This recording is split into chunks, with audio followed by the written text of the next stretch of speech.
sejak kebangkitan ulama bersama pengikut-pengikutnya istiqomah dan setia jaga akidah dan sunnah Rasulullah. Alhamdulillah segala puji baginya ulama bersama pengikut-pengikutnya istiqomah dan setia menjaga agama nusa dan bangsa. Mari kuatkan niat kita, kita bulatkan tekad kita, terus lanjutkan amal kita, mengembangkan hikmah kita. Assalamualaikum warahmatullahi wabarakatuh. Alhamdulillahilladzi hadana lihada wa ma kunna linahtadiya laula an hadanallah. Asyhadu an la ilaha illallah wahdahu la syarikalah wa asyhadu anna Muhammadan abduhu wa rasuluh.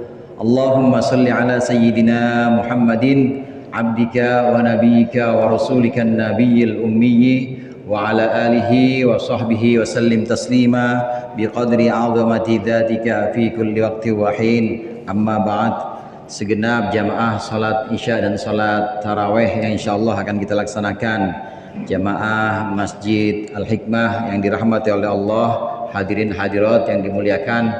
Alhamdulillah malam hari ini kita sudah berada di malam yang ke-20, di malam yang malam demi malam, hari demi hari kita sudah melaksanakan ibadah-ibadah di bulan Ramadan ini. Mudah-mudahan apa yang kita laksanakan ini dinilai ibadah oleh Allah. Amin ya rabbal alamin. Hadirin jamaah rahimakumullah, dalam penamaan segala sesuatu itu tentu ada asal muasalnya, ada sebabnya. Kita tahu sebelah sini ada namanya Kampung Duku. Itu dulu asalnya mungkin banyak pohon dukunya. Pohon rambutan atau buah rambutan itu kenapa disebut dengan rambutan? Karena memang ada rambutnya. Durian kenapa disebut dengan durian? Karena memang ada durinya. Begitu juga ada kampung daerah Pecinan namanya, Pecinan di Jakarta kota itu. Itu memang tempat kumpulnya warga-warga saudara kita warga Cina. Pecinan maka sebutannya. Nah, ini berkaitan juga dengan penamaan hampir segala sesuatu. Termasuk juga penamaan Ramadan. Ini berasal dari kata Ramido Yarmadu yang artinya membakar. Kenapa Ramadan disebut dengan Ramadan yang artinya membakar? Karena memang pada awal penamaan bulan Ramadan itu suhu dan cuaca begitu terik dan benar-benar membakar. Ini secara lahiriah.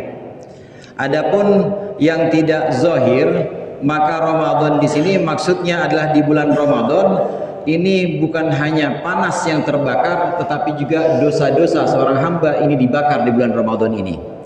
Artinya hadirin, kalau di dunia dosa-dosa seorang hamba ini sudah dibakar di bulan Ramadan, karena Ramido Yarmadu ini artinya membakar.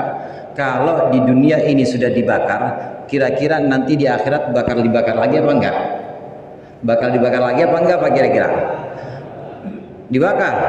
Kalau saya mau bilang kagak. Saya husnuzon. Termasuk di antara hikmah, antara rahasia kenapa Allah tegakkan had atau hukum-hukum dalam Al-Quran.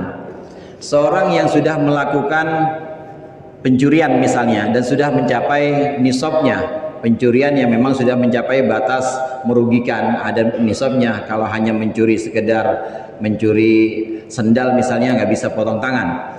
Nah, sudah mencapai nisabnya dipotong tangannya, maka di sini berarti itu hamba itu maka sudah diampuni dosanya dengan potong tangan itu.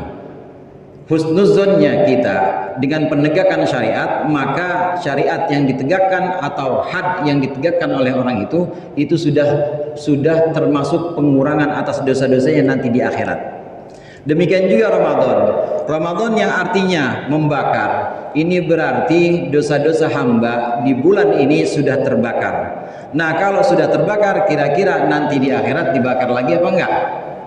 Enggak dibakar insya Allah. Dan sudah disucikan, sudah dibersihkan di dunia ini. kita atau beberapa hamba-hamba Allah yang nanti di akhirat itu harus mampir ke neraka, itu kan tujuannya agar disucikan, dicuci, dibakar, dicuci dari dosa-dosanya. Nah, kalau sudah dibakar di dunia dengan Ramadan, dengan ibadah-ibadah yang kita laksanakan, qiyamul lail seperti tarawih, dengan puasa Ramadan dan juga dengan sedekah misalnya, insya Allah dosa-dosa kita sudah terbakar setelah keluar dari Ramadan ini. Amin. Ini harapan kita yang pertama. Kemudian hadirin jamaah rahimakumullah, yang kedua yang ingin saya sampaikan, dalam keyakinan, dalam akidah kita, dasar yang paling pokok itu adalah iman kepada hal-hal yang gaib. Oleh karenanya di surat awal Al-Quran setelah Fatihah itu, ciri-ciri orang muttaqin itu alladzina yu'minuna bil ghaib. Orang muttaqin itu orang yang beriman kepada perkara-perkara yang gaib. Saudara sekalian, gaib itu bukan gak ada, karena ada lawannya tiada. Betul lah, betul. Ada lawannya tiada. Kalau gaib lawannya bukan gak ada. Gaib itu lawannya hadir. Makanya kalau yang pernah sekolah madrasah, kalau dipanggil misalnya Abdullah, hadir. Kalau nggak ada, gaib. Itu bukan dia, tidak ada. Gaib itu lawannya hadir. Perkara-perkara yang gaib seperti surga, neraka, termasuk juga pahala sholat kita, ini bukan yang nggak ada, tetapi tidak hadir di sini, dan karena keterbatasan kita nggak bisa melihat. Tapi di sisi Rasulullah, di sisi para malaikat-malaikat, bahkan di sisi Allah, pahala sholat kita, pahala puasa kita itu hadir, tidak gaib. Kenapa disebut dengan gaib? Karena memang tidak hadir di sisi kita sekarang ini. Tapi sungguhnya itu semuanya hadir, semuanya ada, semuanya itu wujud di sisi Allah, di sisi para malaikat, di sisi Rasulullah Sallallahu Alaihi Wasallam.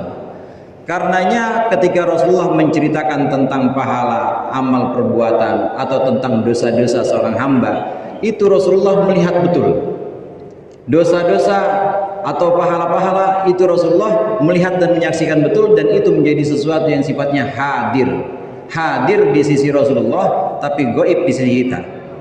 Kembali kepada dasar keimanan atau akidah kita, yang paling dasar itu adalah iman kepada perkara gaib. Kenapa demikian? Kenapa yang menjadi pondasi adalah keimanan kepada hal-hal gaib? Karena memang banyak berita-berita, banyak kabar-kabar, banyak ajaran-ajaran yang disampaikan oleh Rasulullah. Ini adalah kabar-kabar atau berita-berita yang sifatnya ini gaib. Di antaranya yang ada di depan mata kita yaitu Ramadan ini. Sabda Rasulullah sallallahu alaihi wasallam, "Lau ya'lamul ibadu ma fi Ramadan latamannat ummati an takuna kullu sanah Ramadan." Kalau orang-orang tahu apa yang ada di bulan Ramadan ini, maka umatku, kata Rasulullah, pasti akan mengharapkan seluruh tahun Ramadan. Kenapa demikian? Ada banyak keutamaan-keutamaan Ramadan. Di antaranya disebutkan oleh Rasulullah, sejak awal Ramadan ini Allah sudah mempersiapkan dan memerintahkan kepada surganya Allah, wahai surgaku, persiapkan, berhiaslah, bersoleklah untuk hamba-hambaku yang puasa di bulan Ramadan, termasuk jamaah Al-Hikmah insyaallah. Amin. Disiapkan sejak awal malam itu. Kali-kali aja nanti nggak sampai malam takbiran sudah Allah panggil, itu udah disediain di sana surganya. Kemudian di antara keutamaan Ramadan yang juga sifatnya gaib, semua dosa-dosa hamba di bulan Ramadan ini insya Allah Allah ampuni. Karena Ramadan ini di antara kandungannya adalah maghfirah atau ampunan dari Allah. Dosa-dosa hamba yang taubat di bulan ini akan Allah ampuni. Ini juga hal yang sifatnya tidak terlihat atau gaib di sisi kita. Dan di antara keutamaan Ramadan yang lainnya, ketika datang bulan Ramadan, maka Ramadan itu adalah bulan di mana doa-doa hambanya itu Allah kabulkan.